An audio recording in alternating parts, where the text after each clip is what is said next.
aqui, a toalha branca na porta do cemitério. Vamos ver. Oi, Ana, tudo bem? Resolvi mandar para você mais um relatinho da minha família. É curto, mas espero que goste.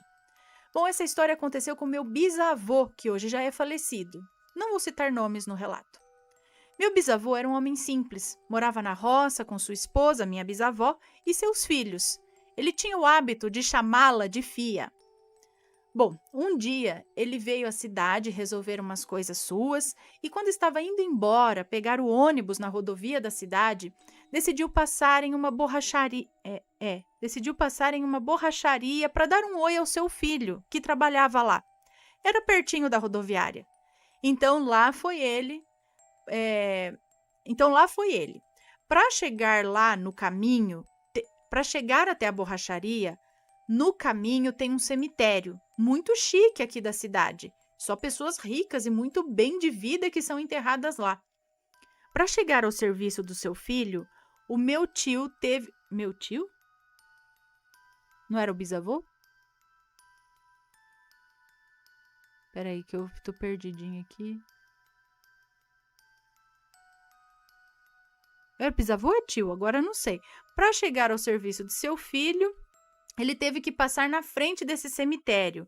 E lá na calçada, do lado de fora do cemitério, havia um pano bem bonito, todo bordado, branquinho. Ele olhou e pensou: a Fia ia gostar. Vou levar para ela, pôr na mesa da cozinha. Dobrou o pano, colocou em seu antebraço e desceu a rua até o serviço do meu tio. Ah, tá. O tio para chegar ao serviço. Ah, tá. Agora eu entendi. Para chegar ao serviço de seu filho, que é o meu tio, o meu bisavô teve que passar na frente desse cemitério. Ah, entendi. Então ele desceu a rua até o serviço do meu tio. Não era longe, sabe? Uns 5 minutos andando. Ele carregava apenas aquele pano e nada mais. Conforme foi descendo a rua, percebeu que seu braço estava pesando mais e mais. Ele começou a apoiar com o outro braço e seguiu andando, e seu braço continuava pesado. Meu avô, o bisavô, era um homem grande e bem forte. Sabe, Ana? Ele estranhou estar sentindo todo aquele peso, e ainda mais por conta de um pano. E se lembrou que só estava carregando essa toalha bordada e nada mais. Não estava com sacola nem nada. Parou de caminhar, olhou para o seu braço e aí veio o susto. Não era mais um pano que estava ali, mas sim uma criança. Uma criança pequena, enrolada naquele pano. Ele se assustou e ficou sem entender nada, mas entendeu que não deveria mexer no que não era dele. Decidiu voltar para trás o caminho todo, carregando aquela criança.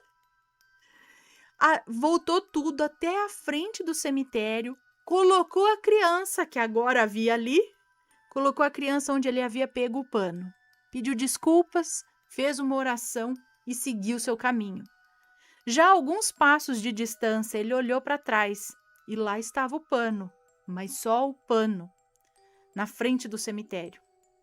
Ana do céu, da onde que surgiu aquela criança? Será que ela foi enterrada com aquele pano e por algum motivo estava ali fora? Sinceramente, eu não sei o que aconteceu, mas daquele dia em diante ele nunca mais pegou nada de lá. Ficarei muito feliz se ler. Um beijo para vocês. Um beijo para você também. Gente, diz que não é para pegar nada de cemitério, né?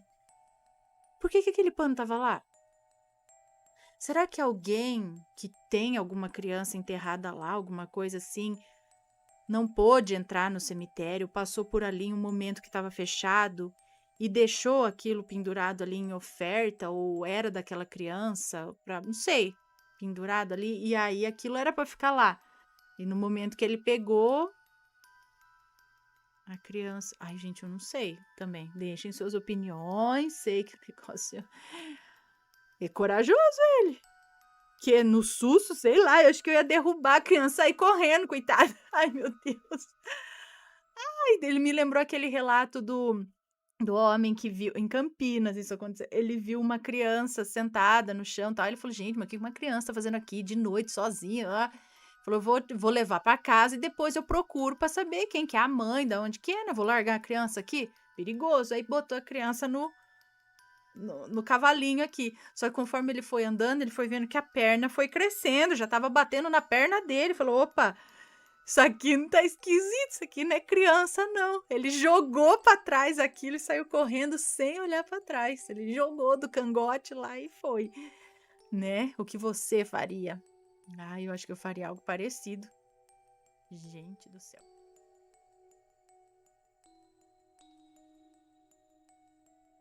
O que ele queria? É uma moça, acho que nos conta também. Vamos ver. Olá, Ana e assombrados, espero que estejam todos bem. Desde já quero dizer que todos os nomes serão trocados. Pode me chamar de Lua. Sou a mesma do relato A Velha na Beira da Cama. Ei, Laia, vamos ver. Bem, eu desde sempre fui uma pessoa diferente, digamos assim. De ver, ouvir e até sentir coisas que mais ninguém percebe. E há mais ou menos 2 anos atrás, perdi um tio muito querido meu, que aqui vou chamar de Gil. Ele faleceu devido a um câncer nos pulmões, e ele era meio que um pai de santo. Meio que um pai de santo. E eu, como uma sobrinha muito curiosa, sempre amolava ele para saber dessas coisas, mas ele nunca se aprofundava no assunto.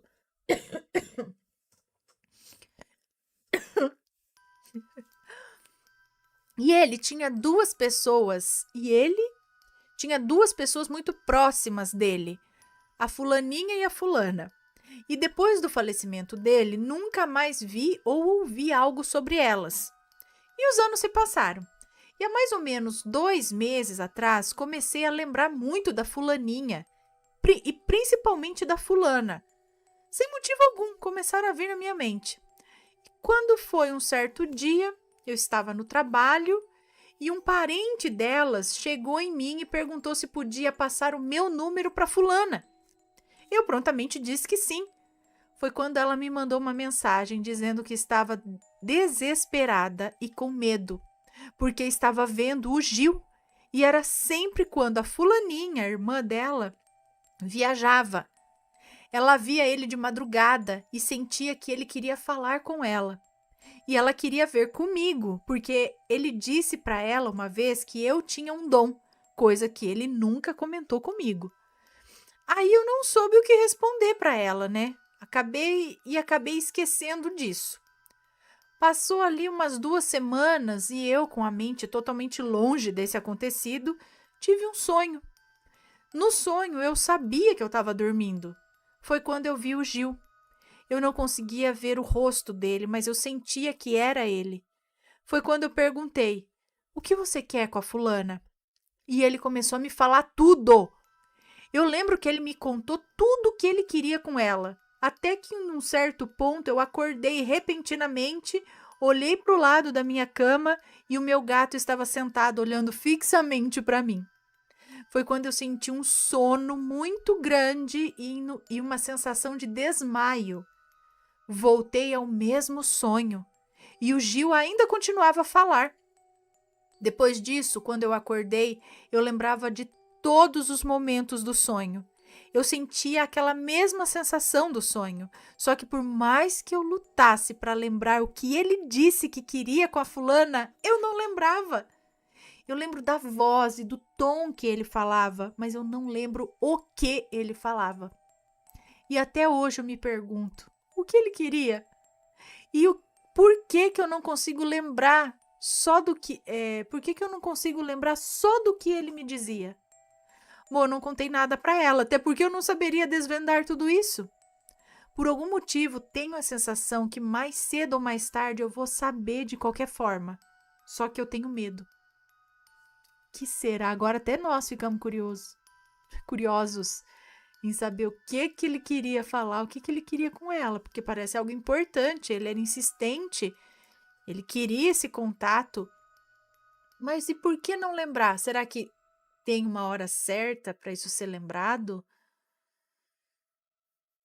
Foi proposital esse não lembrar? Acredito. Bom, saberemos só no futuro, né? Ou você vai saber.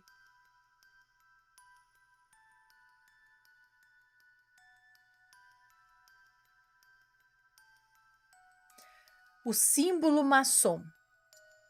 Olá, Ana. Meu nome é Fulana e hoje vou contar um relato que aconteceu em maio de 2022 e me arrepio só de lembrar. Eu sou de uma cidade no interior e precisei ir para a capital do meu estado para realizar alguns exames médicos. O centro da cidade é enorme, cheio de prédios e áreas hospitalares. Área de gente com certo poder na sociedade. Fiz tudo o que precisava e peguei um engarrafamento na volta para casa. No tédio, comecei a reparar os prédios ao redor e vi um símbolo maçônico em um dos tais hospitais e na praça próximo a ele.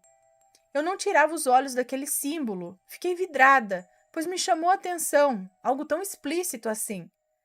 O ônibus logo arrancou e não tirei aquilo da cabeça. Contei para o meu namorado o ocorrido, ele não deu muita bola e logo fomos dormir. No meio da madrugada, acordei desesperada. Eu tive um pesadelo em que um homem me olhava fixamente dizendo 3. Nosso número é 3. Tudo o que fazemos gira em torno do 3. 3 é o nosso número. 3, 3, 3. Ele repetiu essas frases de forma acelerada, como quando vemos um vídeo em velocidade 2 vezes, sabe? Acordei desesperada, contei para o meu namorado o sonho e fomos pesquisar. Acontece que o número 3 é um importante símbolo para a maçonaria. Está presente em tudo. O triângulo, que tem 3 lados, a geometria, para eles é o símbolo da perfeição. Enfim, o detalhe é que eu não sabia sobre isso. Eu não entendo nada de numerologia, muito menos de cultos secretos. O que sei de maçonaria é o básico que ouvimos da boca do povo. Eu não fazia ideia desse tal número 3. Até hoje fico assustada com isso. Como minha mente deduziu isso sobre o 3, se nunca ouvi falar disso? De onde saiu esse pesadelo? Interessante, sim, o 3, ele é um número bem, como que eu posso dizer, simbólico, não sei, poderoso. Ele está presente não só na maçonaria, mas né, tem a Trindade, tem tudo isso, né? A Santíssima Trindade, o número 3. E o estranho de tudo isso, não, tem hospitais que são patrocinados por maçons, muitas coisas, entradas de cidade que você vai ver o símbolo da maçonaria, praças, tem muito sim por aí. Mas o estranho disso tudo foi após ela ficar intrigada, né, pensando a respeito dos símbolos que ela viu ali, ter esse sonho, né, com esse homem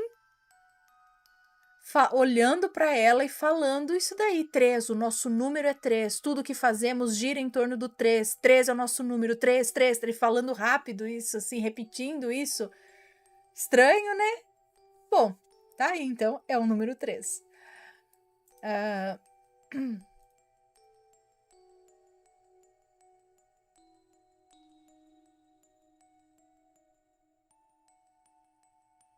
São Lázaro, protetor dos animais. Oi, Ana, sigo seu canal há poucos meses, mas já me tornei fã. Acho que é uma moça que nos conta. Amo relatos de assombrações. Ana, o que eu vou contar agora não é nada sobrenatural, mas é sobre milagre. E isso tem que ser dito, pois sei que pessoas apaixonadas por animais, assim como eu, sofrem quando algo acontece com eles. Vamos ao relato, assim entenderão melhor o que eu quero dizer. Não há nomes e caso tiver, vai estar trocado. O avô do meu marido tem um sítio em uma cidade aqui do interior de São Paulo. Eu gosto de ir quando estou de férias. Eu tenho 2 cachorrinhas, uma grande que é muito brava e uma pequena que é muito companheira.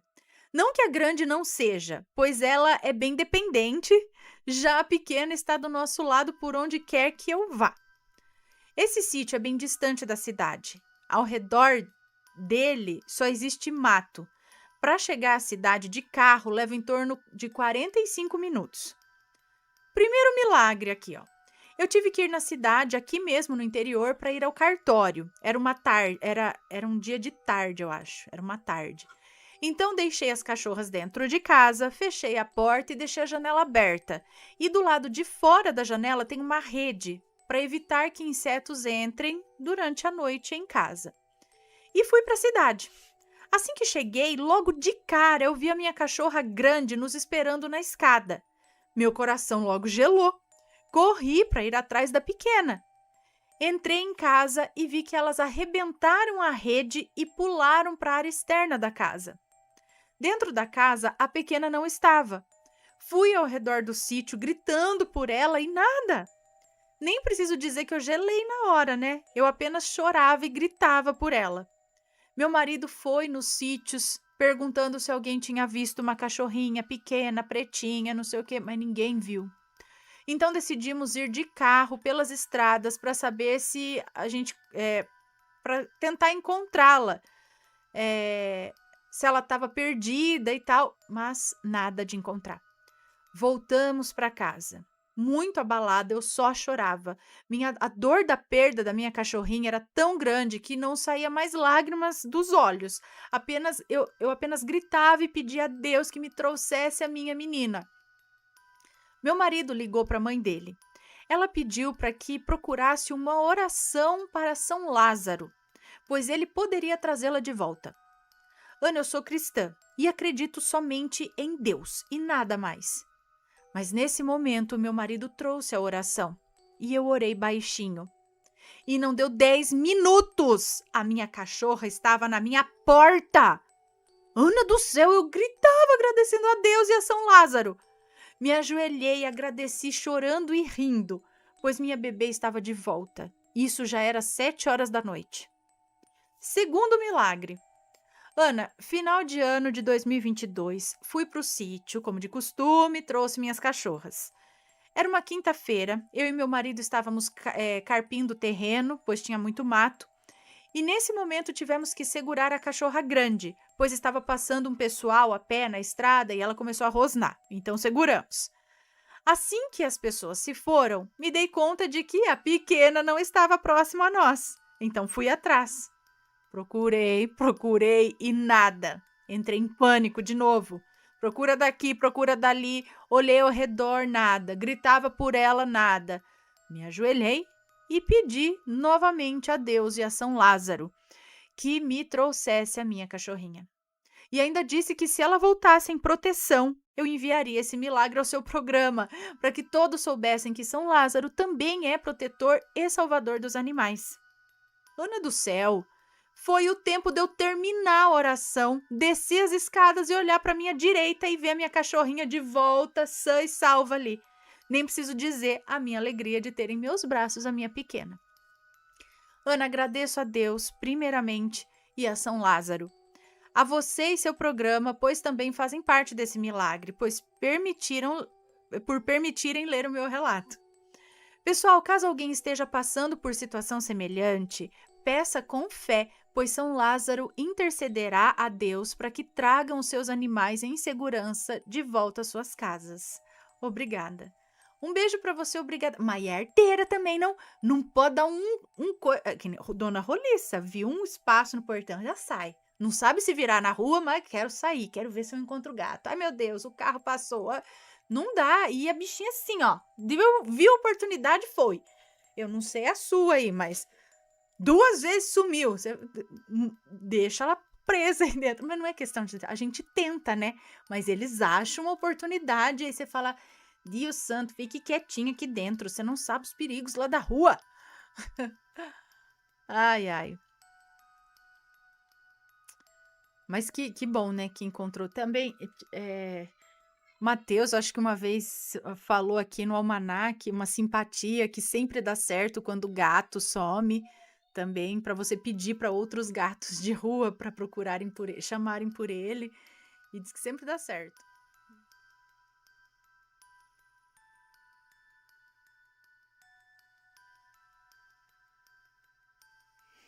Um relato sobrenatural com final feliz. Não sei se esse é bem o título, mas é o que está aqui. É uma moça. Olá, assombrados, eu vou contar um relato de quando eu tinha 15 anos e algo sobrenatural aconteceu comigo, salvando a minha vida. Devia ser por volta do ano de 2010. Ganhei de presente uma guitarra e fui para São Paulo, capital, comprá-la. Eu sou de uma cidade muito pequena do interior de Minas Gerais, bem da roça mesmo. Enfim, naquele dia eu saí com meu primo e fomos à Galeria do Rock, onde encontrei a minha guitarra e estava voltando feliz da vida. Por causa de assaltos, eu deixei o meu celular com o meu primo e todo o dinheiro para que ele escondesse. Indo embora, pegamos o metrô que parou na Estação da Luz. Como nunca tinha andado de metrô, eu saí pelo lado errado, ficando de um lado da estação e meu primo do outro. Combinamos aos gritos de subir as escadas e nos encontrarmos lá em cima. Acontece que eu não achava o meu primo de jeito nenhum. Eu subia as escadas, olhava, descia e nada dele aparecer. Eu devo ter ficado uns 30 minutos nessa. E já entrando em desespero, pois eu não sabia nem como explicar onde a minha tia morava, porque eu estava ficando na casa dela. Sequer sabia telefones de cor para entrar em contato com alguém. Acontece que uma senhora... Cadê? Não tinha telefone.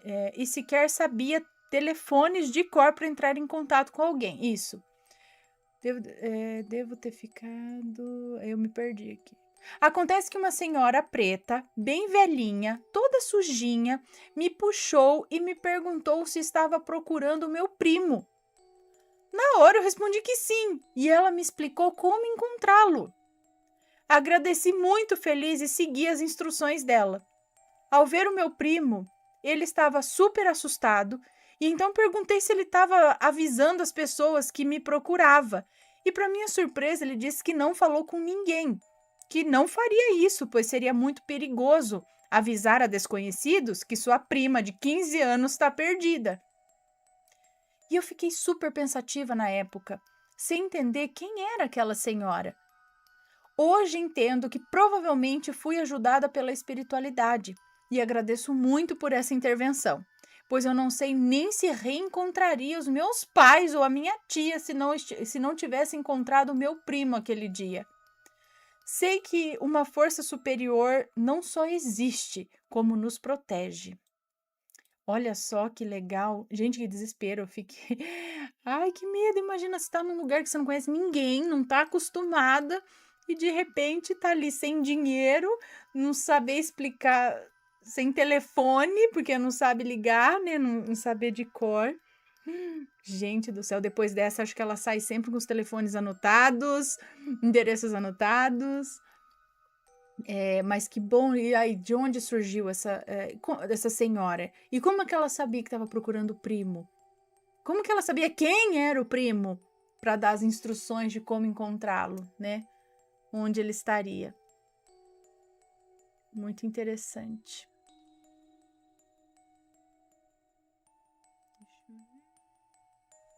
Descobrimos por pessoas que conheciam a Maledite que ela ficou maluca um dia quando viu meu pai no trabalho. Achou ele bonito e que ele tinha dinheiro, pois ocupava um cargo até que importante. Ela descobriu a igreja em que íamos e começou a ir para provocá-lo. E detalhe, ela era casada e tinha 2 filhos que ela abandonou para ir morar com meu pai. Depois disso, meu pai saiu de casa, a família dele ficou toda contra nós e do lado dele com a Maledite. Eu acabei iniciando um processo de depressão e tentando fugir de tudo isso, eu entrei em um relacionamento que me fez extremamente mal e que depois percebi que era muito abusivo. E no meio de tudo isso, nós precisamos lidar com as ameaças da Maledite. O medo de poder encontrar com ela na rua a qualquer momento, enfim. Vocês conhecem aquela frase, o que começa errado, termina errado? Sim. Então, é claro que o relacionamento dos dois não era bom, ao ponto de vizinhas deles ligarem para a polícia, porque ela estava correndo atrás do meu pai com uma faca. Sim, gente, a bicha era totalmente desequilibrada. Como qualquer Maledite, né? Meu pai teve até que dormir no banheiro uma noite inteira, porque ela estava ameaçando ele com a tal da faca. E depois soubemos por familiares que ele chegava a ver assombrações nessas noites, como sombras e tal. Claro, né? Como não ver assombração vivendo num lugar sem paz desse jeito? Bom, alguns meses depois, nós decidimos nos mudar para a cidade que a minha mãe tinha família, pois onde morávamos estávamos nos sentindo sozinhas, fora as ameaças e o medo de encontrar com a Maledite na rua, louca, né?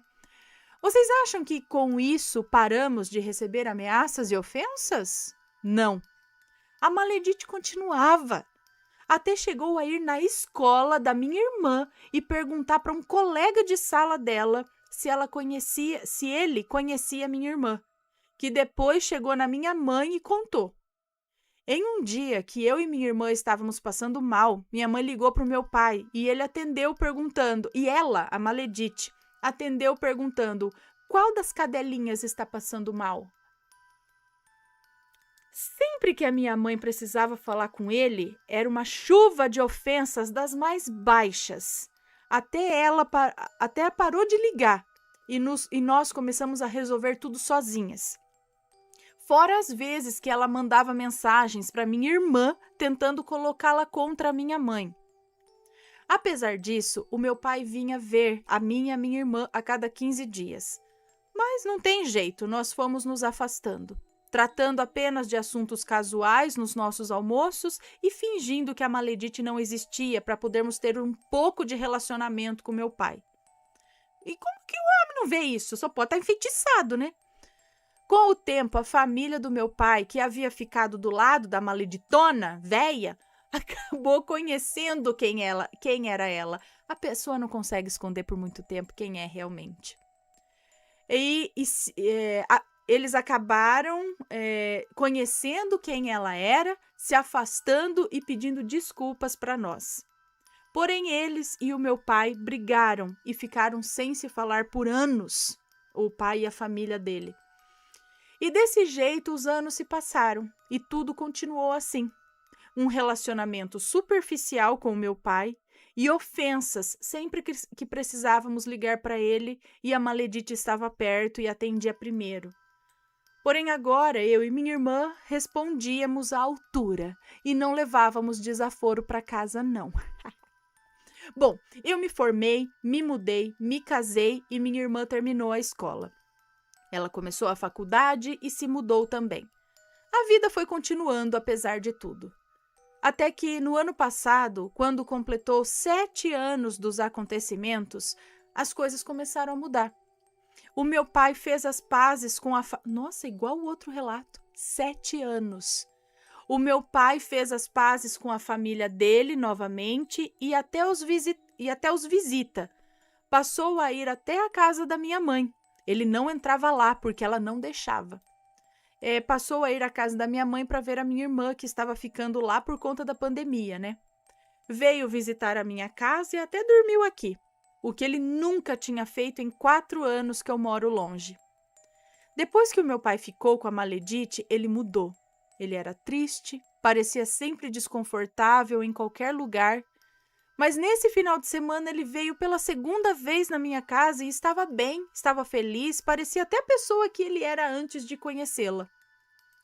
Ana, eu escrevi todo esse relato porque desde que o meu pai mudou, quando fez 7 anos que ele começou a ficar com a Maledite, eu comecei a pensar, será que ela fez alguma amarração amorosa para o meu pai? Na verdade, eu sempre tive essa desconfiança. Eu acho que foi aqui no seu canal que eu ouvi em um dos relatos que a maioria das amarrações funcionam por 7 anos. Então, se eu vi, eu também esqueci. Tô me tocando agora, porque no relato, se não me engano que eu contei agora mais cedo, não foi a mesma coisa? Depois de 7 anos que ele voltou, pediu perdão para a mulher e eles retornaram, casaram de novo e ficaram bem? Bom, então, olha lá.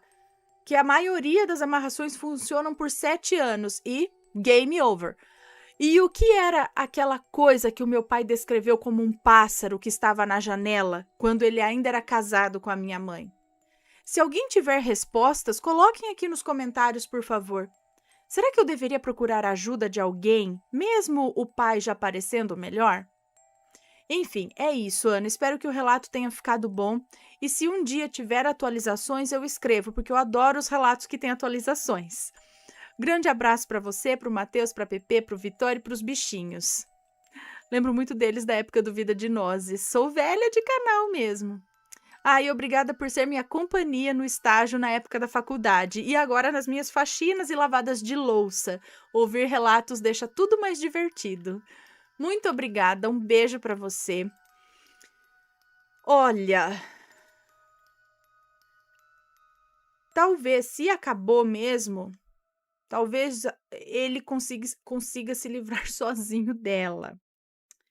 Mas não custa vocês, acredito que vocês já tenham feito isso ou feito ali suas orações, pedido orações talvez na igreja, não sei se vocês continuam, mas eu acho que não custa pedir assim uma libertação, se é que já não aconteceu, para o seu pai, porque eu também acredito nisso. Todo comportamento é característico dessas amarrações. Quando ele tá bem, tá não sei o que, ela só não sei o que aconteceu antes disso, porque talvez precisasse ter ali uma brechinha. Talvez ele tenha cedido, porque eu já vi que o pessoal faz assim, ele primeiro faz um trabalho para adoçar, sabe? Aquela coisa para conseguir chegar. E depois conseguiu chegar, que conseguiu aquela aberturinha, aí consegue fazer a amarração, entendeu? Tem duas etapas do trabalho, em alguns casos, né? Que nem nesse caso, ele estava lá, casado, feliz, pelo que eu ouvi, a pessoa precisa ter uma abertura. Então, se ele caiu em tentação ali, em algum momento, e ela conseguiu, sei lá, então, um beijo dele ou alguma coisa assim e tal, talvez por isso ele já pode ter começado a ficar com pesar, porque ele viu que errou, ele viu que, né, fez isso com a família, até aí já começa aquele comportamento dele de estar triste, pensativo, orando a Deus, talvez pedindo perdão pelo que ele tenha feito.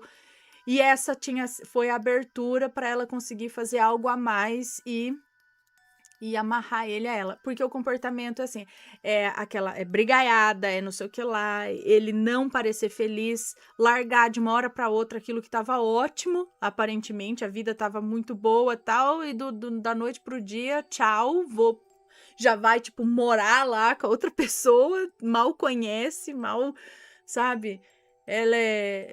Mas a pessoa não tá feliz, sabe? Não é porque isso pode acontecer. A gente sabe que de repente não deu certo o casamento, conheceu uma pessoa, mas aí às vezes a pessoa se dá bem, entendeu? Se dá melhor com aquela outra pessoa. Ela não estava feliz no casamento, encontrou uma outra pessoa que a completou melhor, sei lá, que tá mais feliz, só que a pessoa vive feliz com a outra pessoa. É o contrário. Ela estava infeliz aqui e passou a ser mais feliz com aquele outro casamento. Geralmente a pessoa o faz feliz. E aí a relação é melhor, é diferente disso, sabe?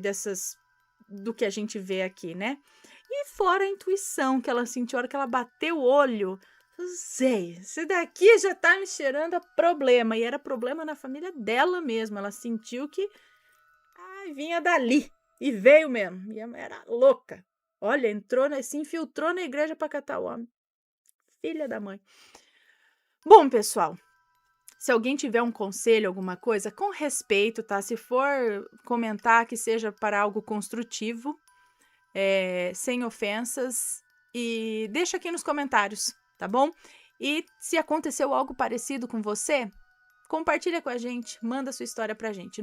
Sempre troquem os nomes, nunca coloquem nomes. Se quiser trocar o lugar também, o emprego, a situação, tá? A gente só quer saber a história principal do negócio, tá? Não fala nomes verdadeiros, sempre trocados, tá bom? E é isso, pessoal. Um grande beijo pra vocês e a gente se vê no próximo relato. Fui! Tchau, tchau!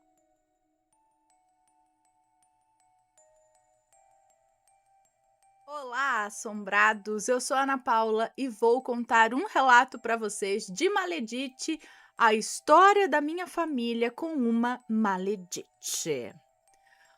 Olá, Ana, como vai? É uma moça que nos conta, tá? Nem vou me apresentar porque eu acho que esse relato pode ficar grandinho e eu já sei que você vai me chamar de fulana. E todos os nomes já estão trocados. Muito obrigada. Afinal, apesar desse ser o meu primeiro relato, eu assisto vocês desde 2014, então eu já sei como funciona. Isso aí. Eu decidi escrever esse relato para contar a história da minha família. Não é uma história de terror, dessas de arrepiar o cabelo da nuca, mas é uma história de maledite, o que pode dar mais medo do que muitos fantasmas. Com certeza! E eu escrevo esse relato também em busca de respostas. Isso aconteceu entre os anos de 2013 e 2014. Então, por conta disso e de alguns traumas, eu acho que faltarão alguns detalhes. E também para que o relato não fique gigantesco, né? Porque aconteceu ao longo de alguns anos. Eu vou tentar resumir o máximo. E desculpem se ficar confuso ou se tiver algum erro. Bom, agora sim podemos começar. Então vamos lá. A história da minha família com uma maledite. E eu com um pernilongo, eu acho, sei lá, que tá voando aqui. Em 2010, eu e minha família nos mudamos de cidade por conta de uma promoção no trabalho do meu pai. E alguns meses depois que mudamos para essa nova cidade, começamos a frequentar uma determinada igreja evangélica, dessas mais modernas e animadas. Apesar da cidade ser até que pequena, mais ou menos 15 mil habitantes, sim, pequena, essa igreja era a maior da cidade e a cada culto de domingo o número de fiéis só aumentava. E nesse ambiente de igreja, eu e minha família fomos felizes por alguns anos. Meus pais tinham amizade com outros casais, assim como eu tinha com os jovens. Muitas dessas pessoas frequentavam a nossa casa. Participamos dos cultos, ou participávamos dos cultos e reuniões todas as semanas, e até nos batizamos. Nesse meio tempo, eu terminei a escola, comecei a faculdade e tudo continuava bem. Eu preciso ressaltar que na minha família o clima sempre foi bom. Meus pais não brigavam, nós éramos muito unidos, carinhosos, viajávamos juntos, fazíamos churrasco, só nós. Enfim, éramos muito felizes. Até que, em um culto de domingo, em 2013, eu estava sentada com uma amiga lá no fundo da igreja, onde sempre sentávamos, esperando o culto começar. E como eu disse, muitas pessoas novas iam nos cultos de domingo, então nesse momento tinha muita gente entrando para encontrar um lugar. E entre esse monte de gente nova, uma mulher me chamou a atenção. Ela já devia ter mais de 40 anos. Usava um salto muito alto e rebolava demais. Perguntei para minha amiga se ela conhecia. Ela disse que sim e me contou de quem se tratava essa tal mulher. E eu não conhecia. Porém, nossa intuição é danada, né, Ana? Bom, essa mulher foi e se sentou um pouco à frente de onde os meus pais estavam. O culto começou e eu não conseguia evitar de olhar às vezes para ela. E me vinha um sentimento de repulsa e até de raiva. Depois desse dia, a nossa vida continuou normal por alguns meses. Mas aquela mulher continuava a ir em todos os cultos de domingo e sempre se sentava na frente dos meus pais. Não se esqueçam disso, tá? No fim de 2013, o meu pai começou a apresentar um comportamento muito estranho. Ele, que sempre foi muito brincalhão, muito divertido, carinhoso, começou a ficar muito quieto, meio triste e se estressava com facilidade. Pensamos que ele estava entrando em depressão. Chegou a um ponto que a minha mãe acordava de madrugada e via ele chorando, ou no banheiro, ou ajoelhado no pé da cama. Então minha mãe organizou passeios e viagens para que ele se sentisse melhor, mas nada adiantava. Em uma das noites que a minha mãe acordou com os choros do meu pai, ele dizia ver uma espécie de pássaro parado ali na janela. Eles dormiam com a janela aberta no calor. Um pássaro que olhava para ele e meio que ria. Minha mãe olhava para a mesma janela e não via absolutamente nada, mas o meu pai via e chorava desesperado. Isso continuou. A paz que a minha casa tinha acabou, Ana. Era um inferno viver ali. Mal conversávamos. 2014 começou. Eu já estava na faculdade e nós continuávamos infelizes. Até que em um fim de tarde, eu tinha ido para a faculdade, meu pai chegou do trabalho, foi tomar banho e o celular dele, que estava em cima da cama, tocou. Minha mãe, como sempre fazia, atendeu de boa, pois podia ser uma urgência do trabalho ou da família. E uma voz feminina do outro lado falou: "Oi, meu neguinho." Minha mãe desligou e nesse dia é claro que eles brigaram muito. Bom, havíamos encontrado o motivo do meu pai estar tão estranho há meses, né? E nessa altura do relato, vocês já devem ter concluído quem era a amante, não é mesmo? Afinal, eu não sei fazer suspense. Sim, assombrados, a amante era aquela mulher que ia na igreja todos os domingos e sentava-se na frente dos meus pais. A maledite da minha história. Minha mãe teve certeza que era ela, pois algum tempo depois pegou uma conversa no Facebook dos dois, onde ela enviava fotos pelada. Depois descobriu.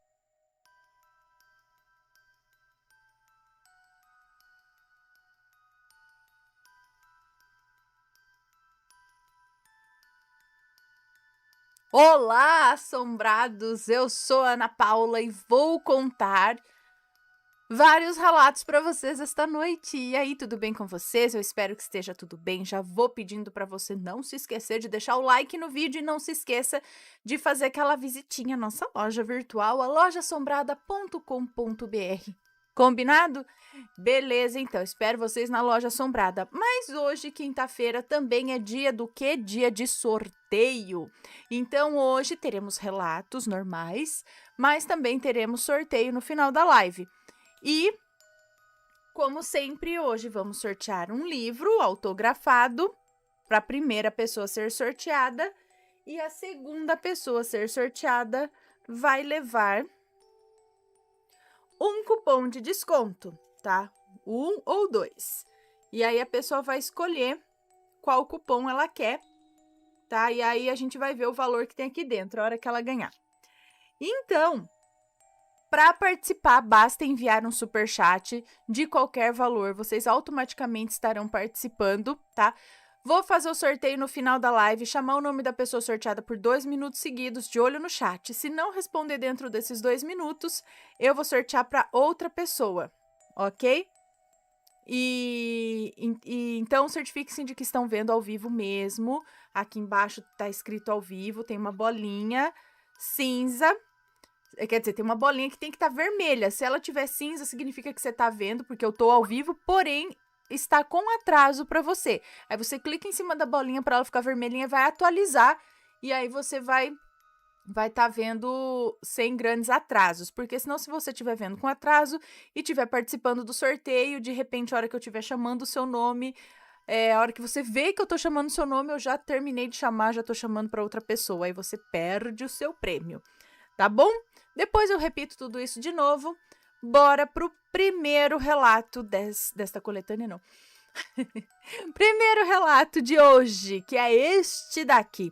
Fui a 7 além enquanto dormia. Tem vários relatos de pessoas que dizem ou relatam ir para outra dimensão, né? Durante o sono. Vamos ver.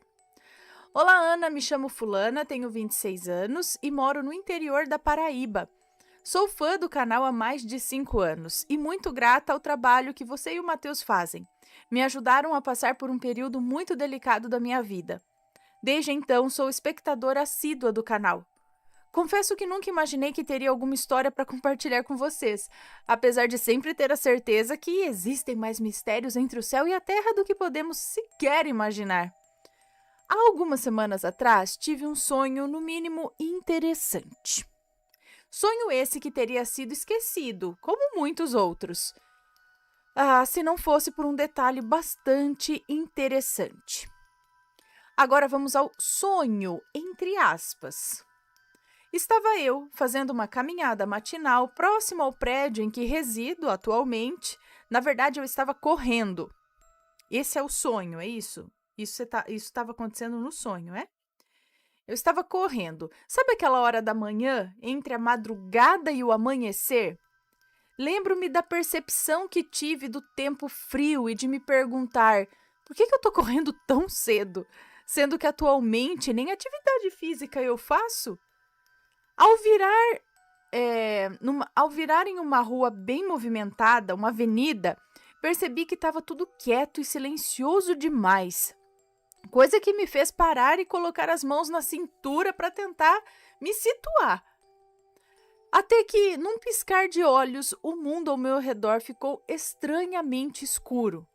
O cenário, que parecia ser de uma manhã fria, se transformou em um estranho mundo cinza. Tem uma banda tocando, sei lá onde aqui, mas parece que tá aqui do lado. O vento deve ter virado. Vai pra lá, vento, vai pra lá. Bom, o cenário que parecia ser de uma manhã fria se transformou em um estranho mundo cinza, com muitas fuligens. E eu podia ver aquela fumacinha saindo da minha boca, característica de dias muito frios. Lembro que nesse instante a minha respiração ficou pesada. E eu, na tentativa de encontrar o caminho de volta para casa, corria por várias vielas que pareciam nunca dar em lugar algum. Em uma dessas vielas que eu entrava e saía desesperadamente, eu vi um quartinho com uma luz acesa. O mundo em que eu estava era tão sombrio que a expressão luz no fim do túnel nunca fez tão sentido para mim como agora. Lembro-me de bater desesperadamente na porta, na esperança de que alguém pudesse me dar alguma explicação do lugar onde eu estava. Até que uma mulher abriu a porta e mandou eu entrar imediatamente. Dizem que o nosso cérebro não é capaz de criar rostos que não conhecemos em nossa mente. Porém, tenho certeza quase absoluta que eu nunca vi aquela mulher na minha vida. Bom, eu já vi vários rostos no meu sonho que eu não conheço, mas eu lembro de ver o rosto, sabe? Agora eu não vou lembrar mais, mas a hora que eu acordo, assim, muitas vezes eu consigo dar uma lembrada, assim, ou não sei agora. Bom, vamos lá. Eu nunca vi aquela mulher na minha vida. Não tinha nada de assustador nela, a não ser o olhar. O olhar dela me pareceu aterrorizante, como de alguém que espera a sentença de morte em um julgamento, ou de uma pessoa que está prestes a encarar uma cadeira elétrica, sei lá. Além de aterrorizante, a mulher me pareceu surpresa por estar me vendo ali. Ela era morena, de estatura baixa e de cabelos pretos. Vestia uma blusa azul royal e um short jeans comprido. Além disso, segurava uma criança em um dos braços. E dessa criança, só me recordo que era um garotinho. Não lembro de muitos detalhes. Imediatamente, a mulher abriu um portão que antecedia uma porta azul de madeira, muito velha. E eu lembro de pensar em quem poderia ter feito aqueles arranhões que eu vi na porta. Quando eu entrei no quartinho, percebi que só tinha uma cama de solteiro forrada com um lençol cinza e uma cadeira de madeira encostada num canto. A mulher sentou na cama e, com o menininho no seu colo, só me fez um sinal negativo com a cabeça, sem emitir som algum, como se quisesse me dizer que não era para eu estar ali ou algo assim. Eu lembro da sensação de terror que eu senti na hora e de pensar que aquilo não podia ser real. Alguma coisa falou na minha mente. Você precisa fechar a porta. Ao me virar para tentar fechar a porta, esbarrei em uma espécie de trava de ferro que ficava enterrada em um buraquinho no chão. A trava tinha a altura da minha coxa e eu lembro da sensação desconfortável de dor que eu senti ao bater nela. Foi nesse momento que eu acordei. Estava amanhecendo, ainda bem cedo, porém eu não consegui dormir mais. O dia corria normal, mas hora ou outra eu lembrava daquele sonho e conforme passava o dia, os detalhes iam ficando mais claros na minha mente. Mas até aí, ok, poderia ter sido só mais um sonho. Sonhos são estranhos mesmo, não é? Eu pensava. Em algum momento do dia, ao precisar pegar a minha filhinha de 3 anos no colo, sinto o pezinho dela ralando na minha perna e doeu. Sabe aquela dorzinha que a gente sente quando bate alguma parte do corpo em algum objeto? Então, quando abaixei o short para ver, me deparo com uma mancha roxa enorme, como se eu tivesse levado uma pancada violenta ali.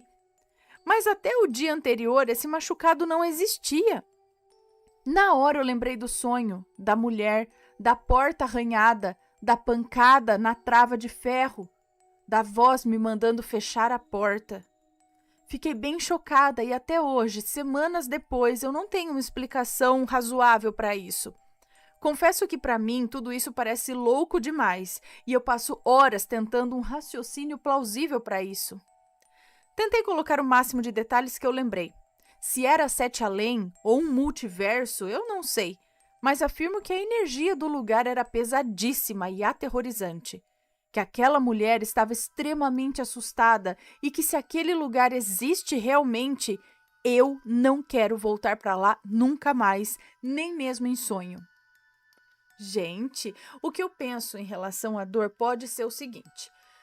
Por exemplo, às vezes o nosso cérebro cria uma situação dentro do sonho para bater com o que está acontecendo na vida real. Por exemplo, eu lembro uma vez que eu sonhei que uma cobra mordeu o meu braço e o meu braço começou a formigar, começou a ficar dormente no sonho, e aí eu acordei e eu estava dormindo em cima do braço e o braço estava ficando dormente mesmo, porque eu estava em cima dele.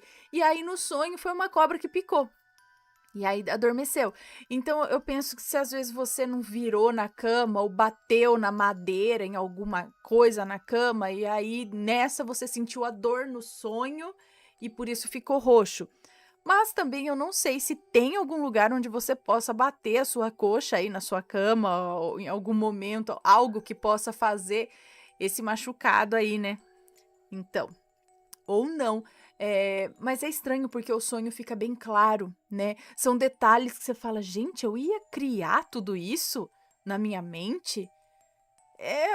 São sonhos que a gente fica meio, será que é só sonho? Parece mesmo que eu estive nesse lugar, sabe? Então vai saber. Não sei não se a gente não visita esses multiversos aí enquanto dorme, hein? Quem será essa mulher? Coitada, fiquei até com dó dela, com a criança, né? Bom,